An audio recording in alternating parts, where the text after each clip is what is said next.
हाँ, तो आज अपना ये चैप्टर जो फर्स्ट था हिस्ट्री का वो कंप्लीट हो जाएगा। बहुत नॉलेजेबल चैप्टर है। और आज भी फिर मैंने इस चैप्टर को स्टार्ट करने से पहले फिर बता दूं कि पूरी चीज़ें मैप से और डायग्राम जितने भी इमेज या पिक लेनी थी मैं सब कुछ लेके एकदम पूरा सेट करके लाया हूँ। ध्यान से पढ़ना है और मेरे साथ के साथ समझना है नोट से। बड़ा इंटरेस्टिंग चैप्टर, समझने वाला चैप्टर है। और बुक में लाइन टू लाइन जैसे बुक देखने की ज़रूरत नहीं है आपको, प्रॉपर तरीके से आपको पूरा लाइन से लाइन नोट्स बना दिए गए हैं, बस इजीली समझ में आ जाएगा। जैसे मोहरे और मुद्रांकन, आज का टॉपिक रहेगा सील्स एंड सीलिंग्स, यानी कि मोहरे और मुद्रांकन क्या होती है। जैसे आपने देखा होगा नॉर्मली अभी अपन आजकल क्या करते हैं, कोई भी ऑनलाइन शॉपिंग करते हैं या फिर ऐसा मान लीजिए अपना कोई भी डॉक्यूमेंट जैसे बैंक ATM कार्ड मंगाते हैं अपने बैंक से, या फिर अपना क्रेडिट कार्ड है, जो भी अपन बैंक से मंगाते हैं तो वहाँ से वो एकदम पैटी पैक होके आता है। कोई भी डॉक्यूमेंट हो अपना, चाहे वो आधार कार्ड ही क्यों ना हो, एकदम पैक होके आता है ना, सील पैक होता है। अगर उसको किसी ने बीच में रास्ते में खोल भी लिया तो अपन क्या सोचेंगे कि ये सील इसकी टूट गई, मतलब वो एकदम सील पैक आता है। वैसे ही आजकल तो सिस्टम बहुत कुछ है ना, आजकल तो स्कैन करने का सिस्टम भी है, देने वाला पहले आएगा, सब कुछ सिस्टम है। पहले ऐसा कुछ था नहीं, इतना स्कैन करने का या फिर इतना सील का सिस्टम था नहीं। तो पहले वाले लोग क्या करते थे, अपना देसी कुछ जुगाड़ सिस्टम बिठाते थे जो काफ़ी हद तक ठीक बैठ जाता था। वो है मतलब पढ़ेंगे क्या करते थे। हड़प्पा सभ्यता के लोग क्या करते थे, मोहर लगाते थे। एक जैसे कोई चीज़ किसी कट्टे में या बोरी में बांध के उस सामान को पैक कर दिया, फिर उसको रस्सी से बांध देते, है ना, घुमा के रस्सी से बांध देते और रस्सी के ऊपर गीली मिट्टी लगा देते हैं। गीली मिट्टी, वो चिकनी मिट्टी हो सकती है जो इजी से उतरे नहीं, काफ़ी उसको चिपक के रह जाए, ठीक है। और उसके ऊपर सील दबा देते, सील ऐसा है वो, क्योंकि पत्थर की सीलें होती थी, वो पत्थर की सील या मोहर उस पर लगा देते तो उस पर छप जाती। चारों ओर सीलें लगा देते उस पूरी रस्सी के ऊपर, चारों ओर गांठ, जब तक गांठ दी उसको, ठीक है। अब वो सामान यहाँ से वहाँ जहाँ भी उनको भेजना था वहाँ यथावत एज इट इज़ पहुँच जाता।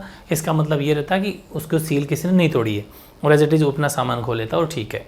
और इसमें नॉर्मल ये चीज़ होती थी, है ना। अगर और उस पर यह भी पता चलता था कि ये सामान किसने भेजा है, क्योंकि वो कुछ सीलों पे कुछ लिखा हुआ रहता था अपने उनके कुछ कोड वर्ड में, तो इजीली समझ में आ जाता कि ये यहाँ इस जने ने हमारे को ये सामान भेजा है। ये सिंपल है, ठीक है। और पहले ये तो मैंने आपको बता ही चुका कैसी कैसी सीलें होती थी, तो ये अपन पहले पढ़ चुके। जैसे ये इस तरह की सीलें होती थी, ठीक है, इस तरह की सीलें होती थी। और वो स्पैरिकल शेप, ये तो रेक्टेंगल शेप है, ऐसी सारी शेप की सीलें होती थी, ठीक है, कोई बड़ी बात नहीं है। और ये होता था मुद्रांकन, एक मुद्रांकन भी छपा वहाँ पर, ठीक है, यानी मुद्रांकन तो सीलिंग्स। एक मुद्रांकन जो रस्सी के ऊपर ये बनाते थे वैसा कुछ करते थे, वैसा कुछ भी है, इस तरह का मुद्रांकन भी था। हालांकि पिक्स वगैरह पे ज़्यादा लोड नहीं लेना, लेकिन समझ में आना चाहिए कि चीज़ें क्या है। ऐसा मुद्रांकन भी आपके वहाँ होता था, ठीक है। एग्जाम अगर क्वेश्चन आता है थ्योरी पे चलते हैं 2 मार्क्स में, तो वो है कि हड़प्पा सभ्यता में मोहरों और मुद्रांकनों, ठीक है, मोहरों और मुद्रांकनों का प्रयोग लंबी दूरी के संपर्कों को सुविधाजनक बनाने हेतु, क्योंकि देखो इतना लंबी दूरी में सामान भेजते थे तो अपना एकदम साफ सिक्योर सामान पहुंच जाए, जिसको भेजना उसके पास पहुंच जाए, उसके लिए लंबी दूरी को सुविधाजनक बनाने हेतु किया जाता था। यानी कि in Harappa civilization seals and sealings were use to facilitate long distance communication. For example से समझाना है इस बात को, क्योंकि ये चीज़ एग्जाम्पल के बिना समझ में आएगी नहीं। फॉर एग्जाम्पल ये रहेगा कि जब सामान से भरा हुआ एक थैला एक स्थान से दूसरे स्थान तक भेजा जाता था तो उसका मुंह है ना वो रस्सी से बांध दिया जाता था, ठीक है, तथा गांठ जो उसके ऊपर रस्सी से गांठ देते थे उस पर थोड़ी गिल्ली मिट्टी जमा कर या फिर उससे अधिक और ज़्यादा मोहरों से ऐसे दबा दिया जाता था। मोहरे उस रस्सी के ऊपर या तो गिल्ली मिट्टी दबा देते या फिर उसके ऊपर मोहरे छाप देते, ऐसे मोहर लगा देते। इससे मोहरों की छाप उसके ऊपर पड़ जाती, किस पर, उस गीली मिट्टी पर, रस्सी पर छाप छप जाती, ठीक है। मुद्रांकन से प्रेषक की पहचान का भी पता चलता, किसने इसको भेजा है उसका भी पता चलता था, क्योंकि उस मोहर पे अपने कुछ कोडवर्ड होते होंगे जिससे उसका पहचान हो जाती थी। ये चीज़ है कि when a bag of goods was sent from one place to another its mouth was tight with rope and on the knot was fixed, ठीक है, नॉटिंग करना, रस्सी से बांध देना, गांठ लगा देना। Some wet clay on which one और मोर सील्स और प्रेस, उसके ऊपर दो या एक से ज़्यादा सील उसके ऊपर प्रेस करते हैं तो छप जाती। लिविंग इंप्रेशन, जो उसके ऊपर साफ छप जाता, इंप्रेशन छप जाता। तो the selling conveyed the identity of the sender, कि किसने इसको भेजा, उस सेंडर का भी पता चलता था कि ये सामान मेरे को किसने भेजा है, ठीक है। नेक्स्ट ये है हड़प्पा सभ्यता में शासक का भी अस्तित्व था। ये कैसे पता चला, the existence of the ruler in the Harappan civilization, कि इस हड़प्पा सभ्यता में राजा या शासक रूलर भी होता था, इसका पता कैसे चला वो अपन देखते हैं। कि पुरातत्वविद यानी कि जो आर्कियोलॉजिस्ट हैं जिन्होंने इस पूरा सर्च किया, पुरातत्वविदों ने मोहनजोदड़ो में मिले एक विशाल भवन को एक प्रासाद की संख्या दी, ठीक है। A large building found in Mohenjodaro was labelled as a place by archaeologist, उसको एक प्लेस या एक प्रासाद की उसने संज्ञा दी, ठीक है, एक प्रासाद की संज्ञा दी। इसी प्रकार उत्खनन में प्राप्त पत्थर की एक मूर्ति मिली थी, मैं आपको बताता हूँ, उस पत्थर की मूर्ति को दिखाता हूँ। ये ऐसी पत्थर की मूर्ति मिली थी, ठीक है, ऐसी पत्थर की मूर्ति मिली थी जिसमें ऐसा कुछ ये मतलब बना हुआ था। तो ऐसा अंदाज़ा लगाया जा रहा है कि बेसिकली पत्थर की मूर्तियाँ तो कोई राजा महाराजा की होती होगी, तो इसको एक राजा या किंग के तौर पे देखा गया है। ये एक पत्थर की मूर्ति भी वहाँ पर मिली थी, तो इससे एक अंदाज़ा लगाया जा रहा है कि उस टाइम पर कोई राजा या शासक रुद्र होता होगा, यानी कि पत्थर की एक मूर्ति को पुरोहित राजा, ठीक है, उसको क्या कहते थे, पुरोहित राजा की संज्ञा दी गई थी। कुछ पुरातत्वविदों का मत है कि हड़प्पाई समाज में शासक नहीं थे तथा सभी को सामाजिक स्थिति समान थे। मैं कुछ बात करूँगा। Similarly for excavation a stone statue were labelled and continues to be known as the priest king. एक प्रिस्ट राजा का मतलब हो गया पुरोहित राजा के रूप में। एक ये जो पिक या फोटो अपन जैसे देखी अपने, इससे अंदाज़ा लगाया जा रहा है कि ये था, कि उस टाइम पर शासक होता होगा।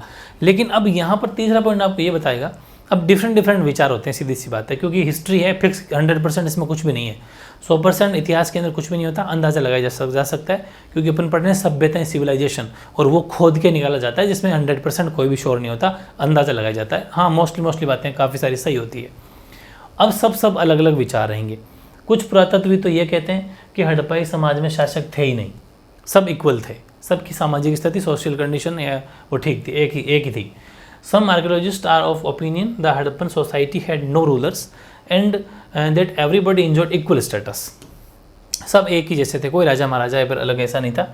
कुछ लोग ये कहते हैं, कुछ पुरातत्वविदों की ये मान्यता है कि यहाँ कई शासक थे, ये भी कहते हैं। कुछ तो कहते हैं थे ही नहीं, कुछ कहते हैं नहीं, एक से ज़्यादा थे, कई थे। Some archaeologists feel there was no single ruler but several, एक राजा नहीं था, बहुत सारे राजा हुआ करते थे।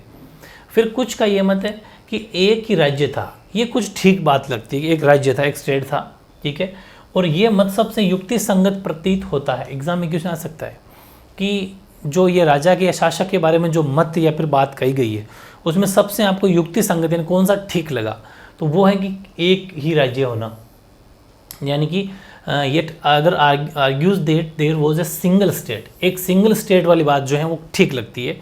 रीज़न है उसके पीछे कि जैसा कि पुरावस्तुओं में समानता। अब ये अंदाज़ा कैसे अपन ये कह सकते हैं कि ये बात सही है, ये ऐसा है कि पुरावस्तुओं में समानताएं दिख रही है, हमें जो भी चीज़ें मिल रही है उसमें खूब सारी चीज़ें इक्वलिटी नज़र आ रही है, खूब सारी बस्तियों के जो साक्ष्य मिले हैं वो भी ठीक। देखो कोई भी राजा होगा ना, वो उसकी जनता का जहाँ उसको राज करेगा वो सिमिलर वहाँ पर मकान बनवाएगा, वो गढ़ वगैरह दुर्ग वगैरह होंगे भी एक जैसे होंगे, मतलब ऐसी काफ़ी सारी इक्वलिटीज सेम रहेगी।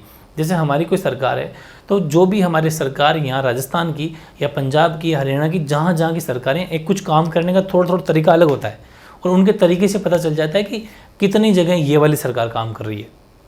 क्योंकि ये तो है नहीं कि किसी एक स्टेट में काम करिए तो वो सिर्फ वो एक जगह करेगी, उस स्टेट में पूरे 33 ज़िलों में या फिर 30-35 जितने भी डिस्ट्रिक्ट हैं उन सब में सेम ही काम होगा, चाहे वो सड़कों का बनाने का हो, चाहे स्कूल बनाने का हो, मतलब उनके बिल्डिंग्स से पता चल जाता है कि यहाँ पर ऐसी गवर्नमेंट रही होगी। तो वैसे ही ये पता चल रहा है कि बस्तियाँ जो मिल रही है, ईंटों के जो आकार, ईंटों की जो शेप मिल रही है, चाहे वो एक फिक्स रेशियो मिल रहा है ब्रिक्स का, उससे सबसे पता चल रहा है।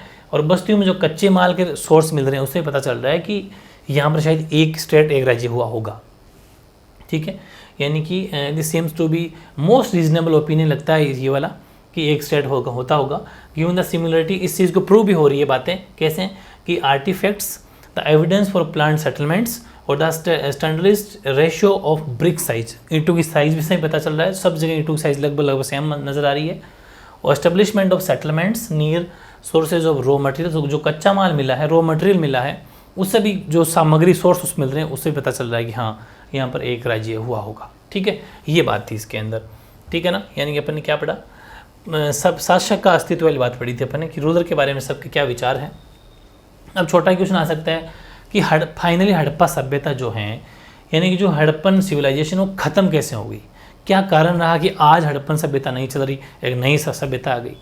इसके पीछे देखो ऐसा है, ऐसे साक्ष्य मिले हैं जिनके अनुसार लगभग 1800 ईसा पूर्व तक चोलिस्तान जो कि पाकिस्तान के अंदर पड़ता है जैसे क्षेत्रों में अधिकांश विकसित हड़प्पा स्थलों को त्याग दिया गया था, ठीक है। There is evidence that by 1800 BC most of the mature Harappan sites in region such as Cholistan had been abandoned, यानी कि उसको त्याग दिया गया था। जब पूरे के पूरे वहाँ पर जो अधिकांश जो भी हमें कुछ स्थल मिले हैं उनको आप ख़त्म कर दोगे तो फिर वहाँ से कहाँ से उसके चीज़ मिलेगी। एक चीज़ तो ये, फिर कुछ चुने हुए, ये ध्यान रखना, ये पॉइंट कंटिन्यू है, ये पहला पॉइंट है इसका, ऐसा मान लो आप, ठीक है, ये फर्स्ट पॉइंट है, ऐसा डॉट बना रहा हूँ, इसी का ये दूसरा पॉइंट है, ये दूसरा पॉइंट है, ये अलग से क्वेश्चन नहीं है, ध्यान रखना, अलग से क्वेश्चन नहीं है, सेकंड पॉइंट, और सेकंड पॉइंट में फिर नंबरिंग करी गई है। जैसे कि कुछ चुने हुए हड़प्पा स्थलों की भौतिक संस्कृतियों में बदलाव आया। There appears to have been transformation material culture marked by disappearance of. कुछ क्या चेंजेज आए, पहली बात तो ये आई कि जो पुरावस्तुएं थी, ध्यान से समझना, सभ्यता की विशिष्ट पुरावस्तु जैसे कि बाट हैं। अब देखो आजकल जो बाट हैं वेट करने के बिल्कुल डिफरेंट हो गए। तो जब हमने बाट सिस्टम अलग कर लिया, क्योंकि उस टाइम के जो बाट थे ना, उन पर जो लिखा हुआ था वो कुछ पता नहीं चल रहा उसका। अगर कुछ पता चलता तो हो सकता है कि अपन उसको कुछ काम में ले लेते। जो सील थी, मोहरें थी, बिल्कुल डिफरेंट थी, पत्थरों की बनी हुई थी, वो आजकल चेंज हो गया। आपको पता है कागज़ की सील लगती है या फिर वो सील लगती है, ठीक है। और विशिष्ट मानकों का समाप्त हो जाना, क्योंकि उनके सिस्टम समझ में नहीं आए, तो इस वजह से वो सब खत्म हो गए। ये सब कारण पड़ रहे हैं, अपन रीज़न है एक तरीके से, या फिर किस हिसाब से धीरे धीरे खत्म हुई। The distinctive artifacts of the civilization weight seals and special beads, ये हो गया। फिर दूसरा, लेखन, लंबी दूरी का व्यापार और शिल्प विशेषज्ञता भी समाप्त हो गई। अब वो बात रही नहीं, लंबी दूरी का बिजनेस, आजकल सब ऑनलाइन सिस्टम, सब कुछ आप समझ रहे होंगे। जो शिल्प विशेषज्ञता, ये सब बातें वो पहले वाली नहीं रही, अब सिंपल हो गया। Writing, long distance trade and craft specialization also, ये सब भी खत्म हो गए जो पहले चला करते थे। फिर इसी में तीसरा पॉइंट है, आवास निर्माण की तकनीकों का ह्रास हुआ। आवास निर्माण की तकनीकें कैसे कि अब आजकल आवास निर्माण अलग हो गया, रहने के घर वगैरह अलग सिस्टम बनने के। उन टाइम के घर अलग थे, बिल्डिंग्स अलग थी, बीच में आंगन फर्श मैंने बताया था कि अलग होता था, चारों ओर कमरे होते थे। उतना स्पेस हमारे पास अब कहाँ है, तो इस वजह से वो सारा सिस्टम चेंज हो गया। और जो बड़ी सार्वजनिक संरचनाएं निर्माण करते थे, ये जैसे कि ये अपने पढ़ा था एक बड़ा सा बाथ, ग्रेट बाथ, यानी कि स्विमिंग वो क्या बोलते हैं इनको, बाथरूम जो पड़ा था इनका बड़ा सा ग्रेट बाथ, जिसमें एक साथ ही नहाते थे, वो अब आजकल बंद हो गया, क्योंकि इतना बड़ा फिर करना, और फिर तरह तरह के आपको पता है डिजीज़ वगैरह भी फैल जाते, तो बहुत सारे इशू ऐसे हैं जो अब बंद हो गए, वो सिस्टम अब नहीं है। क्योंकि वो तो सार्वजनिक था, उन सब के लिए सब एक साथ आके नहा सकते थे, इतना बड़ा कोई ओकेजन, कोई ऐसा कोई प्रोग्राम रखते उस टाइम पर आ सकते थे। तो इन संस्कृतियों, और फाइनली ये जब सब हुआ तो इन संस्कृति को कुछ नाम भी दिया जाता है, उत्तर हड़प्पा या अनुवर्ती संस्कृतियाँ भी कहा जाता है। तो house construction techniques deteriorated and large public structure were no longer, वो भी ज़्यादा नई दिन तक चले। तो these culture were called late Harappan या फिर सक्सेस कल्चर, इसको भी बोला जाता है। 1 मार्क्स में अगर क्वेश्चन आ जाए तो ये वाली 2-2.5 लाइन लिख देना। अब इस क्वेश्चन को फिर से आप एक बार समझ लीजिए। क्वेश्चन है हड़प्पा सभ्यता का अंत कैसे, उसका ये पहला पॉइंट है, फर्स्ट रोमन नंबर में लिख देता हूँ मैं। फिर ये उसका सेकंड पॉइंट है, जो मैंने बिंदु बनाया है ना, डॉट बनाया है, ये इसका सेकंड पॉइंट है। कंफ्यूज मत होना, क्योंकि ये दोनों सेम कलर से रहेंगे, तो रोमन नंबर लिख देता हूँ, रोमन का ये सेकंड है, ये सेकंड है, और सेकंड में फिर ये फर्स्ट सेकंड थर्ड है, ठीक है। सेकंड का फर्स्ट सेकंड थर्ड 3 पॉइंट हो गए, ठीक है ना। इस वजह से हड़प्पा खत्म हो गई। अब वो तो है हड़प्पा खत्म होने का एक सिस्टम की कैसे एक एक स्टेप टू स्टेप खत्म हुई, वो भी हालांकि एक तरीके से कारण ही है।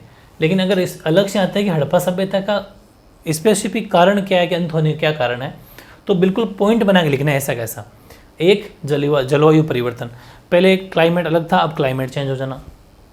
पहले बहुत ज़्यादा पेड़ हुआ करते थे, वनों की कटाई हो जाएगी तो फिर वहाँ पर वो स्ट्रक्चर पूरा खत्म हो जाएगा। अत्यधिक बाढ़ें आ जाना, यानी कि climate change, deforestation, excessive flooding, नदियों का सूख जाना या मार्ग बदलना। जो मेनली यहाँ पर चलती थी सिंधु नदी, ठीक है, और सिंधु जो नदी है ना, इंडस रिवर, ये भी, इसने भी क्या करा, अपना रास्ता बदल लिया, या फिर कहीं कहीं ऐसी हालत कर दी कि जहाँ पर बाढ़ आ गई तो जो इनका स्ट्रक्चर था वो पूरा बह के ख़त्म हो गया। ये भी है, या तो सूख गई या आप रास्ता बदल लिया। कभी कभी ज़्यादा बाढ़ आ जाती थी, ठीक है, यानी फ्लडिंग। और चौथा, ड्राइंग अप या फिर डाइवर्जन ऑफ रिवर्स। फिर भूमि का अत्यधिक उपयोग। अब उस टाइम पे तो क्या है कि इतने पॉपुलेशन नहीं थी, अब तो भूमि का बहुत ज़्यादा लैंड का यूज़ हो जाना, वहाँ पर अलग डिफरेंट तरह के फैक्ट्रीज लग जाना, सब कुछ, वो ट्रेन को ये जाल बिछ जाना, जैसे अपने स्टार्टिंग पढ़ाया था कि वहाँ पर ईंटों से वहाँ पर पटरियाँ बिछाई जा रही थी, जबकि उनको पता ही नहीं कि ये पटरियाँ जो बिछ रही है जिन ईंटों की, वो ब्रिक्स या जो ईंटें हैं वो एक अलग सिविलाइजेशन, एक अलग एक सभ्यता है। तो ये सब इस वजह से ये हड़प्पा सभ्यता जो ख़त्म हो गई, ठीक है, ये कारण है इसके। फिर है वो अपना ख़त्म। अब बातें करते हैं अपन कनिंघम का भ्रम का कन्फ्यूजन कनिंघम का, कि इसको कुछ बातें समझ में नहीं आई, वो अपन पढ़ेंगे। इसको भी 2-3 टुकड़ों मैंने बांट के क्वेश्चन बना दिए इसके। कनिंघम एक प्रसिद्ध पुरातत्वविद थे। Cunningham was a famous archaeologist. वह भारतीय पुरातात्विक सर्वेक्षण के प्रथम डायरेक्टर जनरल थे, मैंने आपको पहले लिखवा दिया थ्योरी में। जब 19वीं शताब्दी के मध्य में कनिंघम ने पुरातात्विक उत्खनन शुरू किए, उस समय पुरातत्वविद अपने खोजों के मार्गदर्शन के लिए लिखित स्रोतों जैसे साहित्य, अभिलेखों, इन सब का प्रयोग करना पसंद करते थे।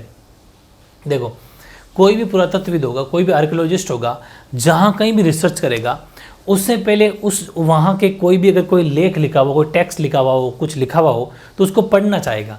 जैसे कि अगर उसको राजस्थान में आना है, या फिर उसको हरियाणा में जाना है, या पंजाब में जाना है, दिल्ली जाना, कहीं पर भी जाना है, तो वहाँ पर वो ये सर्च करेगा कि हरियाणा के बारे में कोई चीज़ लिखी हुई मिल जाए तो उसको देख लूँ, ताकि पता चल जाए कि किस जगह क्या है, ताकि सर्च करना ईजी रहे। वही सिस्टम है कि कोई भी पुरातत्व जो होता था वो लिखित स्रोतों जैसे कि साहित्य, अभिलेख, उनका प्रयोग करना अधिक पसंद करता था।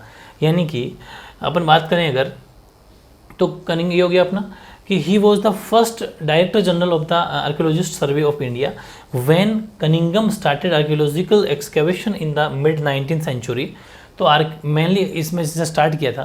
तो archaeologist prefer to use written source. कोई भी अगर रिटन सोर्स मिल जाए, सच एज वो लिटरेचर हो सकता है, रिकॉर्ड्स, गाइड, ऐसा कुछ भी अगर मिल जाएगा, डिस्कवरी वगैरह, तो फिर उसको पढ़ना ज़्यादा पसंद करेगा वो, ठीक है, ताकि इजीली उसके बारे में खोजा जा सके।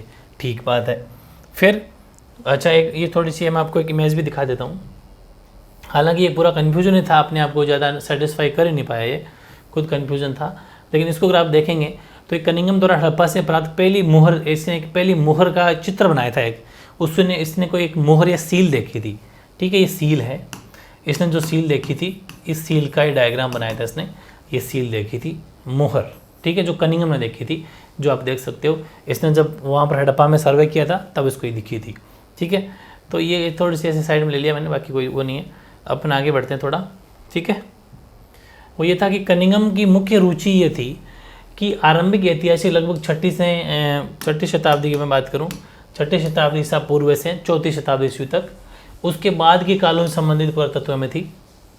मैंने इसका इंटरेस्ट टाइम पर याद रख लेना, मैंने इसका इंटरेस्ट था 6ठी से लेके 4ठी शताब्दी के बीच में, या इसके बाद में, हाँ ठीक है, इसके लगभग उसके बाद के जो टाइम पीरियड था उसमें थोड़ा इंटरेस्ट था इसका, कि उसके पहले क्या होता था। भाई जैसे आप सोचो, आपके दिमाग में आ रही होगी कि आज से 100-200 साल पहले क्या होता था, वैसे इसका कोई उस टाइम पीरियड से लेकर उस टाइम के पीरियड में बीच रुचि थी कि इस टाइम पीरियड के बीच में क्या होता था। In the main interest of Cunningham was also in the early historical, यानी कि 6th सेंचुरी BC लेके 4th सेंचुरी के बीच में, और and it was an archaeology related to the period after that, ठीक है, ये हो गया। इसके बाद में उसका इंटरेस्ट था। फिर जो आरंभिक बस्तियां थी, यानी कि जो पहले की जो बस्तियां वगैरह थी, उसके ऊपर ये क्या करता, कनिंघम ने 4वीं से 7वीं शताब्दी ईस्वी के बीच उपमहाद्वीप में आए चीनी बौद्ध यात्रियों, ये बड़ा दिमाग लगाया इसने कि अगर मुझे इस टाइम पीरियड के बारे में जानना है तो मुझे कुछ रिटर्न सोर्स मिल जाए ना, कुछ लिखा हुआ, तो मज़ा आ जाए, तो इजीली यहाँ पर सर्च करना इजी हो जाएगा। तो फिर इसने ये सोचा कि यार उस टाइम पर कुछ चीनी बौद्ध यात्री यहाँ पर आए थे, क्या पता उन्होंने कोई यात्रा वृत्तांत लिख दिया, तो पता चला कि उन्होंने कुछ वृत्तांत का मतलब ऐसा मान लो कुछ बुक वगैरह जो लिखते हैं, मैंने आपको पहले बताया टेक्स्ट रिटर्न कुछ करते हैं, तो वो कुछ छोड़ गए यात्रा वृत्तांत की, जैसे हमने यहाँ घूमे वो सब उनका वो मिल गया। तो इसने वो फिर देखा कि उस टाइम पर उन्होंने क्या लिखा, और सीधी सी बात है, जैसे अपन ने हिस्ट्री में पढ़ा था इब्न बतूता वाला चैप्टर, ठीक है, वो सब बर्नियर वगैरह सब पढ़ा था, उन्होंने सब अपने अपने लिख के गए थे कि हमने ये देखा ये सब। वैसे ही चीनी जो बौद्ध आते थे उन्होंने भी कुछ लिखा, तो इन्होंने पढ़ा कि उस टाइम पर क्या होता होगा, तो थोड़ा सर्च करना ईजी रहेगा, ठीक है। इसलिए इसने क्या करा कि जो चाइनीज़ बुद्धिस्ट थे उनकी pilgrims who had visited the subcontinent between इस 4th से 7th सेंचुरी के बीच में जो आए थे, लोकेट अर्ली सेटलमेंट्स, उसने इसका यात्रा वृत्तांत का अपने जितना भी जो रिसर्च इसने किया, जो खुदाई करी, उसमें उस सब का यूज़ करा। बहुत ईजी है ना, बहुत ईजी है। फिर एक बात तो वो पूरी हो गई। ये तो कनिंघम का अगर भ्रम के नाम से अगर आप क्वेश्चन आया, कनिंघम का भ्रम क्या था, तो ये 2 मार्क्स में क्वेश्चन तैयार हो गया। फिर बात आती है कनिंघम हड़प्पा कनिंघम की खोज के ढांचे में उपयुक्त नहीं था, ये क्वेश्चन भी ठीक है। Harappa was not suitable in the discovery structure of Cunningham, यानी कनिंघम ने जो हड़प्पा को चुना सर्च करने के लिए, खुदाई करने के लिए, खोज करने के लिए, तो वो ऐसे लिखा हुआ है कि उपयुक्त नहीं था उसके लिए, क्योंकि कनिंघम जान नहीं पाया, खूब सारी चीज़ें उसके डाउट ही रह गई, कन्फ्यूज रह गया, वो पहचान नहीं पाया। इसलिए आंसर ये लिखेंगे कि चीनी तीर्थयात्रियों ने हड़प्पा जैसे पुरास्थल की यात्रा नहीं की थी। हालांकि इसने सोचा कि अगर मुझे वो चाइनीज़ पिलग्रिम्स मिल जाए, वो जो चाइनीज़ तीर्थयात्री यहाँ पर आए थे उनका कुछ लिखा हुआ मिल जाए तो मैं इजीली पहचान सकता हूँ। खूब सर्च किया तो उसको पता चला कि चाइनीज़ तीर्थयात्री हड़प्पा में आए ही नहीं, और जब वो आए ही नहीं तो इसके दिमाग में कन्फ्यूजन कभी गया ही नहीं, क्योंकि जब लिखा हुआ चीज़ नहीं मिली तो कन्फ्यूजन रह गया, पहचान नहीं पाया। इसके अतिरिक्त हड़प्पा एवं आरंभिक ऐतिहासिक शहर भी नहीं था। ठीक है, शुरुआती ऐसा भी नहीं हड़प्पा सबसे पहला आरंभिक शहर था, वो भी नहीं था। अतः इन तथ्यों के कारण हड़प्पा जैसा पुरास्थल कनिंघम की खोज के ढांचे में उपयुक्त था ही नहीं। क्योंकि जैसे आज आप हिस्ट्री पढ़ रहे हो क्योंकि बुक आपके सामने है, इजीली आप बुक में जो बातें लिखी हुई अपन परफेक्टली पढ़ पा रहे हैं। अगर ये नहीं होती लिखा हो तो हमें क्या पता चलता कि पहले क्या होता था। फिर जब हम सर्च करते हैं तो कन्फ्यूज रहते, क्योंकि पुख्ता जब तक सबूत नहीं हो तो फिर मज़ा नहीं आता। Chinese pilgrim did not visit the entire location like Harappa. Apart from this, Harappa was not an early historical city. Therefore, due to these facts, in facts हम देख सकते हैं कि the entire location like Harappa did not sit suitable in the discovery of Cunningham. इसलिए 2 marks में question अगर आ जाए तो लिख देना कि इसलिए कनिंघम के लिए जो हड़प्पा जो सर्च करना था उसके लिए सही नहीं था। ठीक है, फिर नेक्स्ट देखते हैं। वो हैं भारतीय इतिहास के प्रारंभ के बारे में कनिंघम का क्या भ्रम था। ये भी हैं प्रारंभिक जब इतिहास जो हिस्ट्री, देखो कनिंघम का भ्रम एक तो था हड़प्पा को लेके, एक हमारे प्रारंभिक जो इतिहास का जो प्रारंभ हुआ था, हिस्ट्री की जो प्रारंभिक बात करें उसको लेके भी कन्फ्यूजन था। ये कहते हैं कि एक बार एक अंग्रेज ने कनिंघम को एक हड़प्पाई मोहर दी थी, एक सील दी थी। Once a Englishman gave Cunningham a Harappan seal, Harappa की सील दी थी। कनिंघम ने उस मोहर पर ध्यान तो किया, हालांकि उसको देखा ज़रूर, पर उन्होंने उसे एक ऐसे कालखंड में रखने का असफल प्रयास किया जिससे वे परिचित था। सील को इसने देखा, अंदाज़ा लगाया कि ये तो इस टाइम पीरियड की हो सकती है। अगर कैसे, जो जिससे ही परिचित था, मतलब जो ये किसी टाइम पीरियड के बारे में जानता, जैसे 4वीं सेंचुरी, 3rd सेंचुरी, 2वीं शताब्दी, 30, ऐसा कुछ मन से इसने लिख दिया, जबकि इसके बारे में डिटेल में गया नहीं। ठीक है, यानी कि जैसे उस सील को इसने देखा, Cunningham focused on the seal but the tried unsuccessfully to keep it an period of time.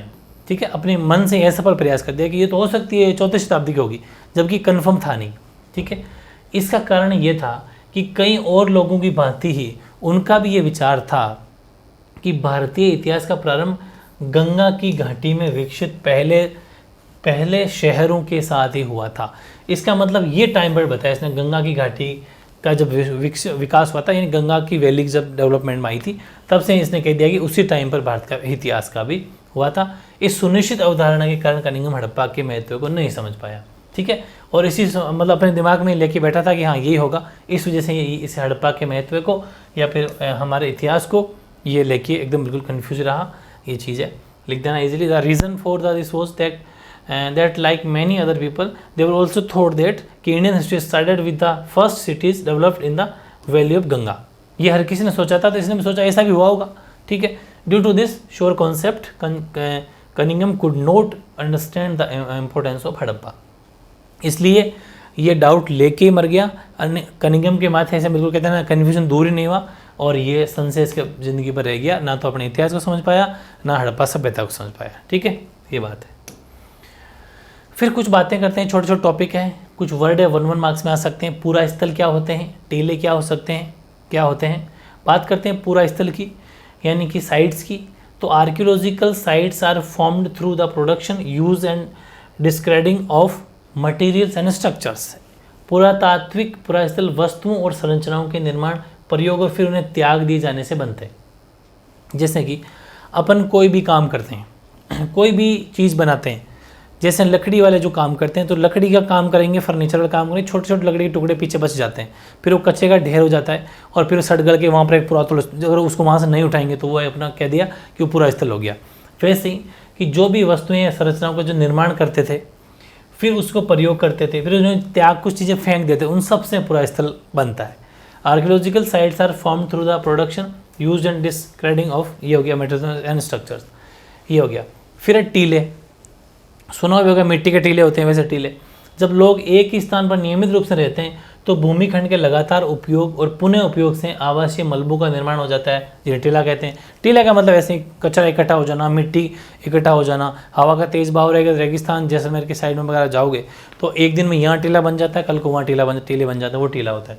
ठीक है, जिन्हें टीला कहते हैं। यानी कि अभी मैं आपको डायग्राम भी दिखाऊंगा एक, ठीक है, 1 मिनट पहले इसको पढ़ लेते हैं इंग्लिश में। When people continue to live in the same place, their constant use and reuse for landscape results in the built-up of occupational debris called a mound, यानी कि वो माउंट्स कहलाते हैं या फिर वो टीले कहलाते हैं। जैसे यहाँ पर अपन एक चीज़ और पढ़ेंगे अभी, तो टीले और इसके अलावा अपन एक चीज़ और पढ़ेंगे, जो अपन पढ़ेंगे लेवल स्तर जिसे बोलते हैं अपन, ठीक है, वो भी अपन पढ़ेंगे अभी। ये हैं, देखो ये एक छोटे टीले का स्तर विन्यास है। ध्यान से देखने पता चलेगा कि ये सदैव क्षैतिज नहीं है। क्षैतिज का मतलब है कभी ऊपर नीचे होते रहते हैं। जैसे ये टीले अगर आप नज़र मारेंगे इस पर, तो ये क्या है कि ऊपर नीचे, जैसे सिंपली देखेंगे हम जैसलमेर के अंदर क्या होता है कि जैसे प्लेन मिट्टी है, प्लेन मिट्टी है, और तेज़ अगर हवा का बहाव, जैसे यहाँ टीला है, अगर यहाँ तेज़ हवा का बहाव है तो वो थोड़े से आगे जाके यहाँ टीले बन जाते हैं। मतलब जगह जगह टीले बन जाते हैं जो स्तर नहीं रहते, एक क्षैतिज नहीं रहते, ठीक है, हॉरिजॉन्टल या वर्टिकल वो नहीं रहते। ये चीज़ें खैर सिंपल है, कोई ज़्यादा वो नहीं समझना, लेकिन थोड़ा सा देख लेना डायग्राम भी कि आपको पता चल जाए ये चीज़ क्या थी।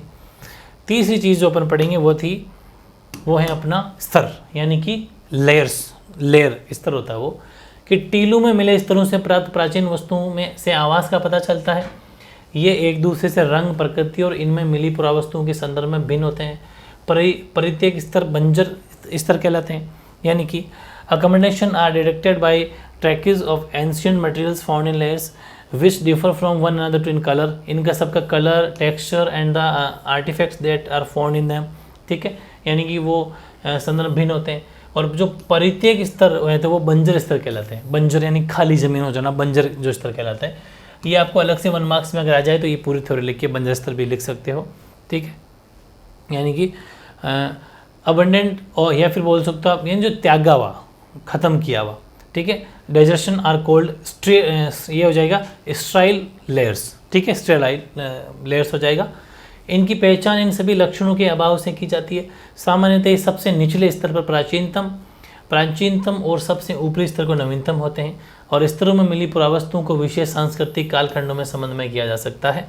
ये भी छोटी मोटी बातें, ज़्यादा इंपॉर्टेंट नहीं है, लेकिन ऐसा देख लेंगे मैं थोड़ा सा, यानी कि यहाँ से देख लेंगे। Generally the lowest layer are oldest और the highest are the most recent, और artifacts found in layers can be assign special culture periods, ठीक है, इसको भी दिखाते हैं।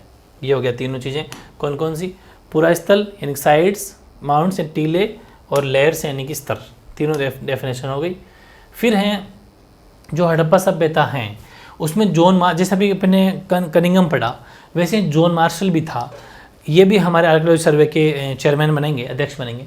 इनका हमारे क्या योगदान था वो भी देख लेते हैं कि 1924 में भारत के प्रसिद्ध पुरातात्विद जॉन मार्शल ने संपूर्ण विश्व के सामने सिंधु घाटी में एक नई सभ्यता की खोज की घोषणा की। इस प्रकार विश्व को एक नवीन सभ्यता, हड़प्पा की जो सभ्यता थी, उसकी जानकारी मिली।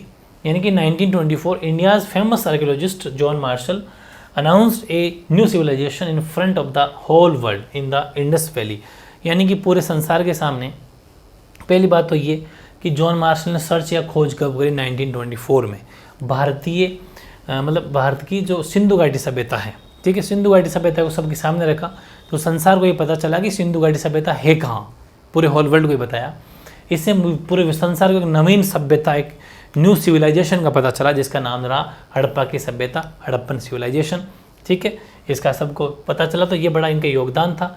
दस the world came to now the civilization of new civilization Harappa, फिर अपन ये लिखेंगे। और दूसरी बात ये है ना, यूनान और क्रीट यहाँ अपने ये कार्य कर चुके थे, यूनान में और क्रीट में, दोनों जगह अपना ये काम कर चुके थे, इसलिए वहाँ का एक्सपीरियंस भी इन्होंने यहाँ पर लेके आए और उस एक्सपीरियंस को यहाँ पर शेयर किया, ठीक है। तो उससे भी यहाँ लोगों को बहुत कुछ सीखने को मिला। He also broad experience of his work in Greece and Crete here, ये भी इनको बेनिफिट मिला। फिर जॉन मार्शल भारत में कार्य करने वाले पहले पेशेवर पुरातत्वविद थे। पेशेवर पुरातत्वविद का मतलब है इनका नौकरी जो करते थे वो सिर्फ आर्कियोलॉजिस्ट ही थे, ये सबसे बड़ी चीज़ है। बाकी लोग तो कुछ भी अलग काम करते हैं, सर्वे करने के लिए आ जाते हैं, पहले काम कुछ, ये पेशेवर, जैसे कहते हैं ना कि ये एक फौजी है, तो मतलब पेशेवर फौजी हो गया। एक नौकरी उनकी परमानेंट नौकरी है, फौज की नौकरी करना। वैसे इनका काम था, ये पुरातत्वविद थे, एक आर्कियोलॉजिस्ट थे, बड़ी चीज़ है ये। सीधी सी बात है, अगर खुद इसी फील्ड में अगर तरीके से काम करेंगे तो इसका मतलब ये है कि वो अच्छे आर्कियोलॉजिस्ट होंगे। उनके आकर्षक खोजों में रुचि थी, परंतु उनमें दैनिक जीवन की पद्धतियों को जानने की उत्सुकता थी। इन्हें कुछ डिफरेंट सर्च जो आकर्षक होते हैं उनको खोज करना बहुत इनको अच्छा लगता था। हालांकि कुछ दैनिक जीवन में जो नॉर्मल लाइफ में अपना चलता है उनकी सर्च भी करना चाहते थे। तो ये सीधी सी बात है कि he was interested in attractive discoveries, but he is also angers in to know the methods of daily life, वो भी जानते थे। और 1 मार्क्स में एक नोट लिखा है मैंने, ये भी 1 मार्क्स के अंदर आपको लिख देना है कि S.N. राव इन्होंने एक ऐसा मान लीजिए कि एक बुक लिखी थी the story of Indian archaeology. उसमें लिखते हैं कि मार्शल ने भारत को जहाँ भी पाया उसे 3000 वर्ष पीछे छोड़ा, उससे खुद से 3000 वर्ष पहले। अब मतलब ये लगभग जो भी खोज करता था ऐसा ज़्यादा। हालांकि ये भी कन्फ्यूज है, जॉन मार्शल भी कनिंघम की तरह कन्फ्यूज हैं। इनको भी कोई गारंटी नहीं है कि जो भी चीज़ सर्च करता है ना इसको कन्फ्यूजन दूर नहीं होता, क्योंकि एक तो लिपि उनकी लिखी हुई चीज़ समझ में नहीं आती, कोई अगर कुछ मिल भी जाता लिपि समझ में नहीं आती, मोहरों पर सील पे क्या लिखा वो समझ में नहीं आता। ये अंदाज़ा लगाता कि लगभग 3000 वर्ष पहले की बात होगी। मतलब जहाँ भी इसको कुछ भी मिलता तो इंडिया को कहता कि आज से भारत 3000 वर्ष पहले की ये चीज़ मिली है हमें। मतलब लगभग ये इसीलिए लिखा है इसने the story of Indian archaeology में लिखते हैं ये M.N. राव कि इसने मार्शल ने जहाँ पर भी मार्शल ने भारत को देखा, जो भी भारत की कोई भी चीज़ सर्च करी, इसने 3000 वर्ष उसने पीछे छोड़ा। ये ऐसी बात है, ठीक है। S.N. Roy noted in the story of the Indian archaeology Marshall left India 3000 years older than he had found there. ये चीज़ भी कहीं 1 मार्क्स में लिख देना, कोई ज़्यादा वो नहीं है लेकिन लिख देना। फिर है क्वेश्चन वेरी इंपॉर्टेंट है, बहुत बढ़िया क्वेश्चन है कि 20वीं शताब्दी में हड़प्पा सभ्यता की जानकारी के लिए नई तकनीक तथा प्रश्न महत्वपूर्ण हो गए, व्याख्या कीजिए। New techniques and questions have become important for the knowledge of Harappan civilization in the 20th century, explain. इसके संबंध में अपन आंसर लिखेंगे थोड़ा सा कि 20वीं शताब्दी में हड़प्पा जो सभ्यता है उसकी जानकारी की जो नई टेक्निक है, न्यू टेक्नोलॉजी और कुछ प्रश्न हैं, वो इम्पोर्टेंट क्यों हो गई, इसके पीछे क्या कारण थे। तो इसके कुछ निम्नलिखित कारण है, फॉलोइंग फैक्ट्स है जो अपन देखेंगे एक एक। पहला है व्हीलर, सबसे मेन इसमें व्हीलर आता है। जैसे जॉन मार्शल ने कुछ गलतियां करी थी, जॉन मार्शल कुछ चीज़ों को नहीं समझ पाया था, उसको व्हीलर कुछ एक्सप्लेन करता है। तो व्हीलर द्वारा जॉन मार्शल की जो गलतियां करी थी उसको दूर करना, पहली बात तो ये। Removing the errors of John Marshall by Wheeler's, यानी कुछ गलतियां का मतलब होता है कि नई टेक्नोलॉजी इसके दिमाग में आई होगी, इसने जॉन मार्शल जो चीज़ नहीं कर पाया इसने ढूंढा उसको। 1944 में R.E.M. व्हीलर, ये इसका पूरा नाम है, भारतीय पुरातत्व सर्वेक्षण के डायरेक्टर जनरल बनाए ये भी, ठीक है। उन्होंने जॉन मार्शल द्वारा जो उत्खनन में जॉन मार्शल ने गलती करी थी उस त्रुटि का निवारण किया, यानी कि it was R.E.M. Wheeler after he took over the director general of the ASIN archaeology survey of India in 1924। He rectified the errors of John martial, John Marshall जो गलतियाँ करी थी उसको इसने निवारण किया, उसका इसने सुधार किया, ठीक किया। Wheeler recognise that it was necessary to follow the stratigraphy of the mount rather than dig mechanically long uniform horizontal lines, यानी कि इसने व्हीलर ने महसूस किया कि एक समान क्षैतिज इकाइयों के आधार पर खुदाई की बजाय टीले के स्तर विन्यास का अनुसरण करना अधिक आवश्यक है। एक क्षैतिज लेवल के ऊपर खुदाई करते थे, हर कोई लोग ज़मीन को खोदते थे, लेकिन इन्होंने कहा कि टीले के स्तर यानी कि काफ़ी गहराई में या फिर काफ़ी ऊंचाई में कोई चीज़ मिलती हो, उस हिसाब से कोई चीज़ अगर खुदाई की जाएगी तो पता चलेगा।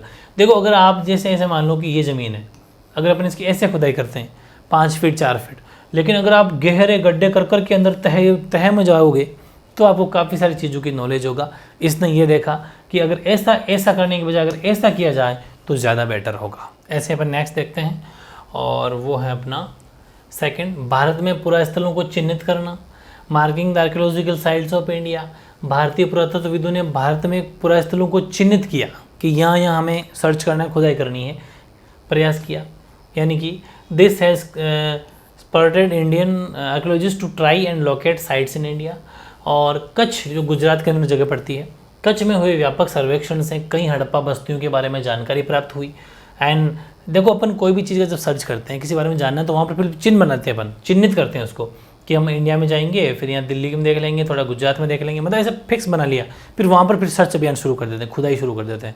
जैसे कि लोथल हैं, धोलावीरा हैं, सब गुजरात में मिले थे, ठीक है, ये चीज़ है। तो वहाँ पर कुछ बस्तियों की जानकारी मिली थी, यानी कि Indian archaeologist to try the locate sites in India and extensive survey in Kutch has revealed a number of Harappan settlements and exploration in Punjab and Haryana have added to the list of archaeologist sites। और जैसे search करने से पता चला कि इसी प्रकार पंजाब है, हरियाणा, इनमें यहाँ पर भी उत्खनन कार्य से फलस्वरूप वहाँ पर भी अनेक पुरास्थलों की जानकारी हमें वहाँ पर मिलती है। फिर कालीबंगा जो राजस्थान के अंदर पड़ती है, लोथल, राखीगढ़ी, बनावली, धोलावीरा, ये सब गुजरात के पोर्शन है। यहाँ पर भी हड़प्पा स्थल प्रकाश में आए यानी पता चला, और आज भी सर्च अभियान जारी है। ठीक है, सिंपल सी बातें थी। While Kalibanga, Lothal, Rakhigarhi, most recently Dholavira etcetera Harappan sites have been discovered और फ्रेश एक्सप्लोरेशन आर अंडरवे। आज भी खूब सारी ऐसी चीज़ें, कोमा लगा देना, आज भी खूब सारी चीज़ें जो आज भी हम सर्च कर रहे हैं लगातार कंटिन्यू, ये भी चीज़ है। तीसरा, कुछ पुरातत्वविद प्राय सांस्कृतिक उपकरणों को जानने के इच्छुक रहते थे। कुछ कल्चरल चीज़ें जानने के लिए, यानी कि कल्चरल सीक्वेंस को भी जानते, कैसे कल्चर था, कैसे रहते थे, उनको भी जानने के लिए बड़े इच्छुक थे। जबकि कुछ पुरातत्वविद जो है वो पुरास्थलों की भौगोलिक स्थिति के पीछे कारणों को जानते थे कि पहले की ज़मीनें कैसे होती थी, क्या खाते थे, क्या पीते थे, क्या खेती बाड़ी करते थे। ये तो मतलब ये तो हर जगह होता है। किसी इंसान का इंटरेस्ट होता है कि यहाँ कल्चर के बारे में जानूँ, क्या खाते, क्या पहनते, कैसे रहते। कुछ ये सोचते हैं कि ज़मीन में क्या क्या होता था, वो सब तो अलग डिफरेंट इनके वो होता है। इसलिए नए प्रश्न महत्वपूर्ण हो गए, इसलिए नए जो प्रश्न है वो दिमाग में जो आते हैं, सो दैट न्यू इश्यूज़ है या फिर नो असाइन इंपॉर्टेंस हो गए, ये कारण भी रहा। तीसरा पॉइंट। चौथा है अंतर्राष्ट्रीय स्तर पर रुचि बढ़ना, ग्रोविंग इंटरनेशनल इंटरेस्ट। 1980 के दशक से हड़प्पा पुरातत्व में अंतर्राष्ट्रीय स्तर पर भी रुचि निरंतर बढ़ती जा रही है। हड़प्पा तथा मोहनजोदड़ो दोनों स्थानों पर उपमहाद्वीप के तथा विदेशी विशेषज्ञ संयुक्त रूप से अन्वेषण संबंधी कार्य करते रहे हैं। लगभग अंग्रेज बाहर के ही हैं, सारे ही यहाँ पर इंटरेस्ट दिखा रहे हैं। जो अंतर्राष्ट्रीय स्तर पर एक रुचि बढ़ेगी तो ये क्वेश्चन जो बात है, प्रश्न बनना, टेक्नोलॉजी का आना, सीधी सी बात है, होना ही है। Since 1980s there also been growing international interest in Harappan archaeology specialised from the subcontinent and abroad have been, यानी जो विदेशी जो होते हैं बाहर के, abroad have been jointly working at both Harappa and Mohenjodaro. ये भी ईजी है, मतलब कोई समझाने वाली कोई बड़ी बात है नहीं। फिर हैं कुछ पुरातात्विक व्याख्या की समस्याएं भी आई हैं। समस्या का मतलब है कि ऐसी प्रॉब्लम्स जिनकी व्याख्या एक्सप्लेनेशन नहीं कर पाए, वो चीज़ें थोड़ी प्रॉब्लम्स जो आई, प्रॉब्लम्स ऑफ आर्कियोलॉजिस्ट इंटरप्रिटेशन, वो क्या क्या है। पहली बात है धार्मिक प्रथाओं का पुनर्निर्माण, यानी कि रिकंस्ट्रक्शन ऑफ रिलीजियस प्रैक्टिस। कि आरंभिक पुरातत्वविद ये महसूस करते थे कि कुछ वस्तुएं जो असामान्य, जो जिसका अपन कहते हैं इन जनरल लगती है, ये क्या है, असामान्य और अपरिचित लगती थी, वे संभवतः धार्मिक महत्व की होती थी, ऐसा अंदाज़ा लगाया। जो चीज़ ये नहीं पहचान पाते थे, बिल्कुल डिफरेंट की, यार ये तो कुछ समझ में नहीं आ रहा, तो ये सोचते थे कि शायद ये कुछ रिलीजन, कुछ या भगवान की या धर्मों की होगी। यानी कि early archaeologist thought that certain object which seemed unusual और unfamiliar many have had religious significance, उसको ये धार्मिक महत्व का देखते थे। इनमें जैसा कि आभूषणों से लदी हुई नारी मरण मूर्तियाँ जो शामिल, अब ये सोचते थे कि फुल आभूषण पहनी हुई एक नारी की फोटो मिली है, कुछ मूर्ति मिली है, तो ये सोचते कि शायद ये कोई उस टाइम की माता होती होगी। ठीक है, कोई माता होगी जो कोई वहाँ के स्पेशल धर्म के लोग मानते होंगे, वो चीज़ें कोई देवी होगी। ठीक है, जैसे मैंने एक देवी की फ़ोटो भी लगाई है, आप देखना चाहेंगे तो ये देखो, ये अगर इस पिक को देखेंगे अपन तो ऐसा लगता है कि पूरे गहनों से बिल्कुल बनाई हुई एक मूर्ति है, जैसा लगता है कि ये जैसे कोई देवी होगी। ठीक है, ऐसा अंदाज़ा लगाया जा रहा है, कोई फिक्स नहीं है, लेकिन ऐसा माना जा रहा है कि ये कोई देवी या कोई धार्मिक कुछ माता या कुछ होगी जिनको लोग जिसकी पूजा वगैरह करते होंगे। ठीक है, तो ऐसी बातें भी हमें वहाँ पर देखने को मिली है। यानी कि आभूषण नदी शामिल, इन्हें मातृ देवी, इन्हें क्या कहा गया है, मातृ देवी कहा गया है, ये भी अपन देख लेंगे।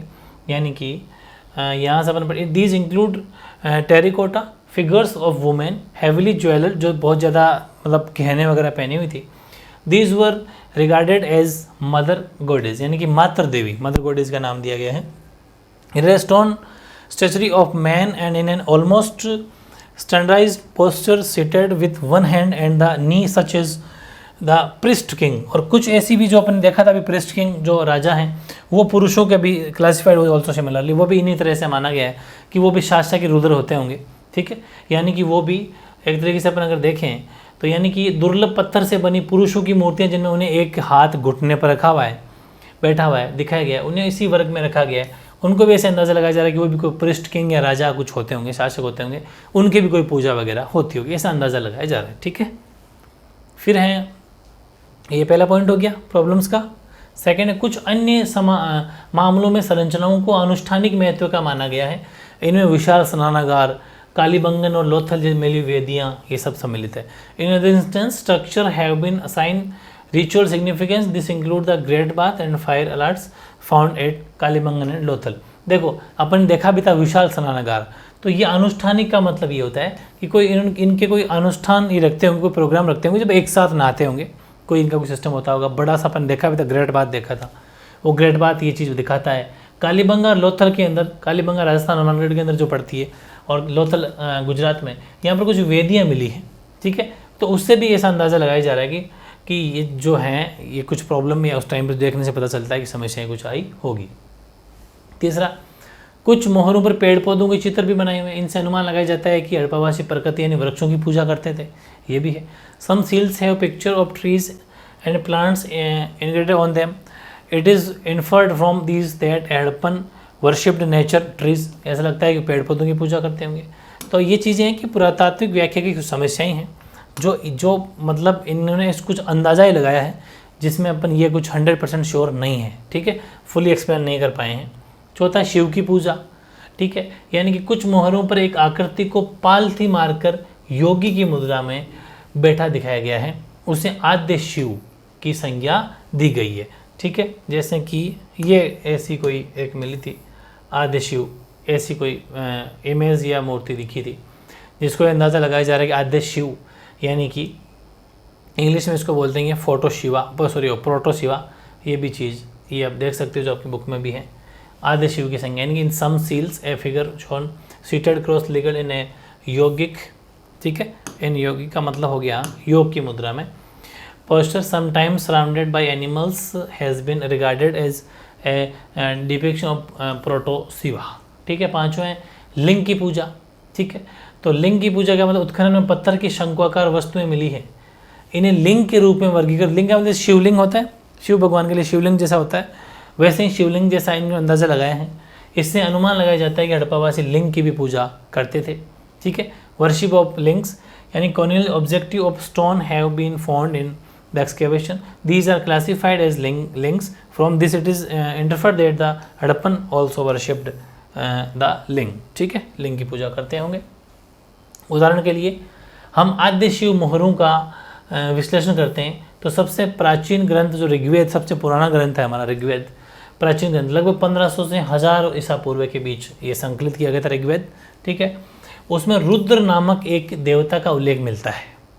इसका मतलब ये कि अगर उस टाइम पर अगर ये हमें मिलता है रुद्र नामक देवता का, तो अंदाज़ा ये लगाया जा रहा है कि उस टाइम पर भी भगवान शिव की जो लिंग जो मिल रहा है, इसका मतलब वो है कि वो शिवलिंग की पूजा करते होंगे। ठीक है, जो बाद में पौराणिक परंपराओं में शिव के लिए प्रयुक्त हुआ है, वैसे जो लिंग यूज होता था वो भी शायद शिव के लिए यूज हुआ होगा, ऐसा अंदाज़ा लगाया जा रहा है। For instance at the proto Shiva seals the earliest religious text the Rigveda, जो कि कंपाइल्ड 1500 से 1000 BC के बीच में हुआ था, mention a god named Rudra which is name use for Shiva in later Pauranik traditions. ठीक है, ये चीज़ भी ईजी एग्जाम्पल दे लेंगे इसमें। फिर है अतीत को जोड़कर पूरा करने की समस्याएं, the problems of completing by adding. देखो ये जितनी बातें पढ़ रहे हैं अपन आज के वीडियो में, कुछ ही बातें इंपॉर्टेंट है, बाकी इंपॉर्टेंट नहीं है ज़्यादा, बस कुछ बातें आपको ऐसे ही नॉलेजेबल के लिए जिसको पढ़नी है बस। ठीक है, और ज़्यादा एग्जाम में पॉइंट ऑफ व्यू से यहाँ से कोई 1-2 क्वेश्चन होंगे, बाकी तो नॉर्मल ज़्यादा इंपॉर्टेंट नहीं है। हड़प्पाई लिपि से हड़प्पा सभ्यता की जानकारी प्राप्त करने में कोई सहायता नहीं मिलती। ठीक है, क्या पढ़ने अपन अतीत को जोड़कर पूरा करने की समस्याएं, तो हड़प्पा लिपि जो है किसी के भी समझ में नहीं आ रही। अतीत का मतलब अपन कोई भी चीज़ पढ़ते हैं, हम जब हिस्ट्री पढ़ते हैं तो हिस्ट्री में कुछ पुरानी बातें हमारे पास अगर लिखी हुई हो तो हम उसको समझ पाते हैं, इसलिए हम कहते हैं कि अतीत को जोड़कर समझ लें। लेकिन इसको समझना मुश्किल था क्योंकि हड़प्पन लिपि जो लिखी, स्क्रिप्ट जो लिखी हुई थी, वो किसी के समझ में नहीं आ रही थी। ठीक है, यानी कि Harappan script does not help in understanding the ancient civilisation, किसी के समझ में नहीं आ रही थी। वास्तव में पुरातत्वविद भौतिक साक्ष्यों की सहायता, ये साक्ष्य जो होते हैं ना, साक्ष्य एविडेंस, ये साक्ष्य है भाई, ऐसे लिखना साक्ष्यों, ये एक ही मात्रा हटा देना। ठीक है, साक्ष्यों की सहायता से हड़प्पा सभ्यता को ठीक प्रकार से पुनर्निर्मित करते हैं। इन भौतिक साक्ष्यों में मृदभांड है, औजार है, आभूषण है, घरेलू सामान है। मतलब लिखी हुई बात तो समझ में आ नहीं रही। फिर ये जो भौतिक साक्ष्य होते हैं जो अपन आंखों से देखते हैं, जैसे वो मृदभांड यानी कि जो मिट्टी के बर्तन मिले, कुछ औजार मिले धातुओं के, कुछ आभूषण मिले, इन सामान से कुछ घरेलू सामान भी मिले, इनसे अंदाज़ा लगा लगा के कुछ इन्होंने ऐसी स्क्रिप्ट या ऐसा मान लीजिए हिस्ट्री को थोड़ा बहुत जाना है, इस सभ्यता को जाना है। बाकी जो स्क्रिप्ट थी वो तो बिल्कुल भी समझ में नहीं आ रही थी। यानी कि it is material evidence that allows archaeologist to better reconstruction Harappan life. This material could be pottery हैं, टूल्स हैं, ऑर्नामेंट्स हैं, हाउस होल्ड ऑब्जेक्ट एक्सेट्रा, इन सब से अंदाज़ा लगाया जा रहा था। बाकी तो इसकी स्क्रिप्ट तो बिल्कुल भी समझ में नहीं आई थी, ये चीज़ है। फिर है पुरातत्वविदों द्वारा खोजों का वर्गीकरण। इन्होंने खोजों का क्या क्या वर्गीकरण, कैसे कैसे इन्होंने अपनी जो खोज करी उसको कैसे बांटा इन्होंने, यानी classified of discoveries by archaeologist. तो इन्होंने ये लिखा कि वर्गीकरण का एक सामान्य सिद्धांत प्रयुक्त पदार्थों जैसे पत्थर है, मिट्टी, धातु, अस्थि, हाथीदांत आदि के समझ में होता था। एक तो ये बना दे कि ये जितना भी ये चीज़ है इसको अलग कर दो। One simple principle of classification is terms of material such as stone, clay, metal, bone, ivory etcetera. Second था दूसरा ये थोड़ा सा जटिल सिद्धांत वस्तुओं की उपयोगिता के आधार पर होता था। पुरातत्वविदों को ये निश्चित करना पड़ता है कि कोई पुरावस्तु एक औजार है या एक आभूषण है, बस, और जो अनुष्ठानिक प्रयोग की कोई वस्तु है ये पहचान। एक में तो रख दिया, मोटा मोटी रख दिया कि भाई चलो ठीक है, पत्थर हटा दो, मिट्टी हटा दो, धातु, अस्थि, दांत, ये सब हटा दो। अब दूसरा ये देखो कि कौन से ऑर्नामेंट्स हैं, कौन से आभूषण हैं, और कौन से अपने क्या बोलते हैं कुछ पुरावस्तु के कोई औजार हैं, बस उनको अलग करो। दो चीज़ क्लासिफाइड मैन हो गया। Second and more complicated, it is terms of function. Archaeologists have to decide whether an artefact is tool और एन ऑर्नामेंट, और बोथ, या फिर दोनों है क्या है, और something meant for ritual use, किसके यूज आता है, ये सब बातें ये रखते थे। ठीक है, फिर है 1 मार्क्स में 2 डेफिनेशन वो लिख लेना। लिंग और शमन। लिंग जो अपन ने बात की थी, जो शिव लिंग है, वो लिंग उस परिष्कृत पत्थर को कहा जाता है जिसकी पूजा भगवान शिव के रूप में होती है। A linga is polished stone that is worshipped as a symbol of Shiva. ठीक है, 1 मार्क्स में लिख देना। शमन, शमन वे महिलाएं और पुरुष होते हैं, शमन वे महिलाएं और पुरुष होते हैं जो जादुई या इलाज करने की शक्ति होने के साथ ही दूसरी दुनिया के संपर्क साधने का सामर्थ्य का दावा करते हैं। यानी कि ये बाबा लोग जो होते हैं, ठीक है, जो कहते हैं कि नहीं हम ये जादू कर देते हैं, जादू टोने करने वाले। Shamans are men and women who claim magical and healing powers as well as ability to communicate with the other world। ठीक है, वो वाले लोग होते हैं। 1 मार्क्स में ज़्यादा नहीं, लेकिन देख लेना। ठीक है, और मैं लिंक की अगर आपको इमेज दिखाना चाहूँ तो मैं दिखा दूँ आपको। ये ऐसे लिंक की इमेज है। ठीक है, ये छोटे छोटे, इसको आप शिवलिंग की तरह देख सकते हो। ऐसी इमेज वहाँ पर देखने को मिली है, ये छोटे छोटे। ठीक है, ये लिंग है, ये बात है। फिर अपने लास्ट एक मैंने टेबल जो अपने चैप्टर के लास्ट में है वो ली है अपन ने। इसके अंदर क्या है कि आपको ये देखना है, ठीक है, ईयर है, टाइम पीरियड है इसके अंदर, बहुत इंपॉर्टेंट है। इसमें आप इजीली आप इसको देख सकते हो, टाइम पीरियड इसके अंदर कौन सा क्या है। कि वैसे तो आपने याद कर लिया, बहुत सारी बातें अपने नोट्स में आ गई, लेकिन फिर भी मोटा मोटी देखेंगे अगर आप तो इसको ईजिली देख सकते हो। 1921 है, 1875 है, ठीक है, 1875, 1921, 25 में क्या था, 46, 1955, 1960, 1974, 1980, 1986, 1990, सब टाइम पीरियड है। कौन कौन सी जो है, जैसा कि ये एम.एस. वत्स हो गई, ये व्हीलर वाली बात हो गई, एस.आर. राव जो बुक्स अपन ने देखी थी, बी.बी. लाल और बी.के. पाठक जो एक्सक्यूज कालीबंगा खोज की थी वो हो गया। ठीक है, ये जितने भी बातें, जितने भी क्या बोलते हैं, धौलावीरा की होगी, हड़प्पा की होगी, जितने भी खोज मोहनजोदड़ो की होगी, सब बातें इसमें लिखी हुई है। खूब सारी बातें नोट्स में आ गई। फिर भी फाइनली इन चीज़ों को देखना है, ऐसे क्वेश्चन आने के पूरे चांस है, इसको भी आपको देखना है। यानी कि निम्न पुरापाषाण यानी कि मिडल, और कौन सा था आधुनिक, और वो कालखंड देख लेंगे अपन लोअर, ठीक है, और अपर यानी कि उच्च, फिर ये मध्य, फिर नवपाषाण काल। टाइम पीरियड याद करना है, अगर कोशिश करना जितना हो सके, बाकी कोई ज़्यादा लोड नहीं लेना, लेकिन मोटा मोटी याद कर लेना। और ये चीज़ें भी है। माधव स्वरूप ने वत्स हड़प्पा के उत्खनन आरंभ किया था। फिर मोहनजोदड़ो का 1925 में हुआ था। व्हीलर ने हड़प्पा का 1946 में किया था। ये खुदाई आरंभ, लोथर की खुदाई शुरू हुई थी 1955 में। और बियाल थापर, बी.के. लाल और बी.के. थापर के नेतृत्व कालीबंगा की मतलब 1960 के अंदर। तो ये सब बातें हैं जो लिखी हुई है। ये लास्ट में 1990 है। एक बार मैं आपको दिखा देता हूँ इसको भी, ये अगर नहीं दिख रही हो टाइम पीरियड तो ये देख लेना, ठीक है। थोड़ा छोटा कर देते हैं इसको, ये 1990 टाइम पीरियड हो जाएगा, ये 1990। तो आप स्क्रीनशॉट इसकी लेने की बजाय आप इसको लिख लेना साइड में, तो ज़्यादा बेटर हो जाएगा, ठीक है। तो ये आज वाली बातें पूरी थ्योरेटिकल थी, ज़्यादा लोड नहीं लेना, काफ़ी सारी बातें आपको पहले पता है वो चीज़ थी, बस इजीली समझ के इस चैप्टर को देख लेना। बाकी जो स्टार्टिंग के 3 पार्ट थे वो बहुत ज़्यादा इंपॉर्टेंट है। आज के पार्ट में कुछ एक चीज़ें इंपॉर्टेंट है, बाकी सब समझने वाली बातें हैं, ज़्यादा लोड नहीं लेना। एग्जाम में पॉइंट ऑफ व्यू से आज का पार्ट थोड़ा कम इंपॉर्टेंट है। इस तरीके से अपना चैप्टर कंप्लीट हो गया है।